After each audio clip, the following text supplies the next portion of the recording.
Greetings and welcome to this edition of Positronic. I'm Barry P. Cook. I want to talk to you about the latest episode of the Marvel series, What If? Of course, this was the season finale, and it starts out where we see Agent Carter and Widow sort of reenacting the opening scene of Captain America, the Winter Soldier, where in this case, Captain Carter is jumping out of the plane after having a conversation with Widow about someone in the typing pool or whatever that wants to date her, which was, of course, a flip of what happened in the opening of Captain America 2. During the mission on the ship that, again, Captain America originally carried out in the MCU, she's interrupted by the Watcher. We then see T'Challa show up to rescue Pete from being attacked by Ego, which we knew was going to happen because we saw Ego show up where Pete was working at the end of a previous episode, and is also chosen by the Watcher, as are Gamora and Killmonger and Thor, who is annoyed in the middle of a fight that he had to take on the fight because he wanted to take a shower and do his hair for his date with Jane. Oh, God. They're all taken to a bar in space where Strange is waiting for them, at which point they are told by the Watcher that the universe is in trouble and he recruited them to save the universe and that they're going to be the guardians of the multiverse. So I guess I should say they're saving the multiverse. He calls them the guardians of the multiverse, which is pretty cool.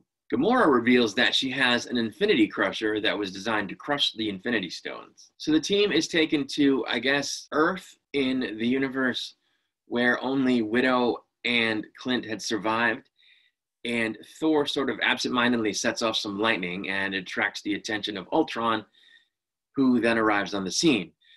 Thor rushes in to attack him with lightning, but of course, it doesn't do anything. Strange opens up a portal and brings in all the zombie people from the zombie episode, like a literal crap ton of them, including Wanda. And they sort of attack Ultron. First, he's buried by them. He breaks out of that, and then Wanda goes at him. And while this is happening, T'Challa manages to get the Soul Stone away from him. Just as the team is about to destroy the stone, Natasha from this Earth, the one that had been trying to find an AI and all of that and uploading it with Clint in a previous episode, shows up and steals it. But Peggy talks her down, and she's about to give the stone back, but it gets loose, and everybody's trying to recover it. There's a crazy animated fight sequence that happens here, including a sequence where Peggy and Natasha are tossing the shield back and forth between them in order to hurl it in turn at Ultron. It was really cool. The team eventually seems to get Ultron down and to destroy the stones while he's still wearing them, but actually they don't, because the Stone Crusher was only designed to crush the stones in Gamora's original universe. Natasha realizes that there's one of Clint's Zola virus-laden arrows still around and teams up with Peggy to jam it into Ultron. So there was a cool motorcycle riding, arrow firing in tandem sequence, and they managed to inject the Zola virus into Ultron, at which point Zola confronts Ultron from the inside. Once Ultron is down, Killmonger steals the stones from the body, saying that he wants to fix all of the worlds, but nobody really buys it. And he goes on the attack, but Zola rises up in Vision's body and tries to take the stones from him. While they are fighting over the stones, Strange envelops them in their own little pocket universe. Both Vision and Killmonger, who are fighting over the stones, which literally hang between them as they're both sort of using their abilities to try to pull the stones toward them. It was pretty cool, actually. Strange then vows that he will be the protector of the pocket universe to make sure that the stones never escape. Peggy asks the Watcher to be allowed to go back to a world where she could be with Steve, but she ends up not doing that because the Watcher tells her, you know, your universe, your real universe needs you.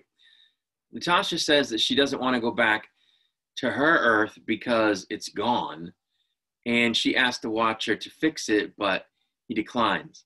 Instead, he reveals that he has taken her to the main MCU universe that we're all used to from the movies, where, you know, Natasha is dead and they don't have a Black Widow. And I thought it was very cool that they wrote that in there. We then also see that Peggy returns, in fact, to her own universe to the exact moment she had left.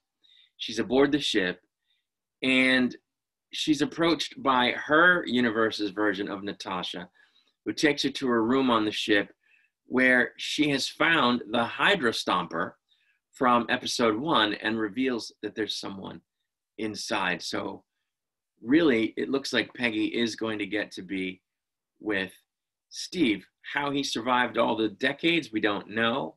There is going to be a season 2. Hopefully they'll get into that. But this episode just ended very, very well.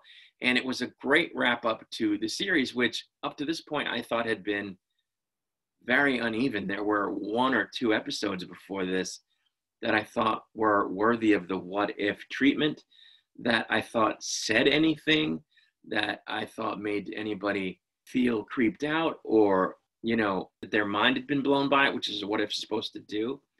So it was good to see that, you know, at least it ended really well. And, you know, they did draw in stuff from the other episodes, and going along, I had said, we're not going to see the resolution to this. We're not going to see any more about this. Why did they end the episode this way? And it didn't quite turn out to be correct, because they did incorporate things from those episodes, and we did get to see sort of resolutions of some of that stuff. I mean, this whole episode is really a resolution of some of the cliffhanger elements from the episode. So I guess it was cool, but they didn't wrap up everything. Like, you know, zombie Thanos gets the stones in the zombie episode. We don't see where that goes, you know? And I don't know, I watched this thinking that these last 2 episodes, which, you know, really set this one up the most, should have been the whole thing. In other words, instead of 2 half-hour episodes, those should have been expanded together into a movie-length thing, maybe an hour and a half, where they could have used the other half hour to show us key moments from the other episodes that impacted the way everything wrapped up, rather than having given us all those other episodes, which, like I said, weren't worthy of the what if treatment and left us with concepts that we're not going to see the resolution of. How did T'Challa convince Thanos not to destroy the universe in that, you know, in that episode, in that universe? What happens with zombie Thanos, who has the Infinity Stones? What happened in that universe with the whole zombie situation? We don't still know these things. We still don't know these things. So I feel like they could have left that stuff out and not have left those unanswered questions if they had just done these last 2 episodes and then added a half hour maybe where they somehow painted the details of the other episodes that impacted this one into the story without giving us those unresolved questions and cliffhangers. So I don't know. They wanted to go a different way, probably to make more money, because, you know, it's 10 episodes and at 1 a week, that plays out over 2 months, right? And so people have to pay 2 months for the subscription. So I don't know. But anyway, there's going to be a season 2, and I'm pretty sure I'll be back to review that season. I can't see why I wouldn't review it. Until next video, my friends, I wish you peace and long life.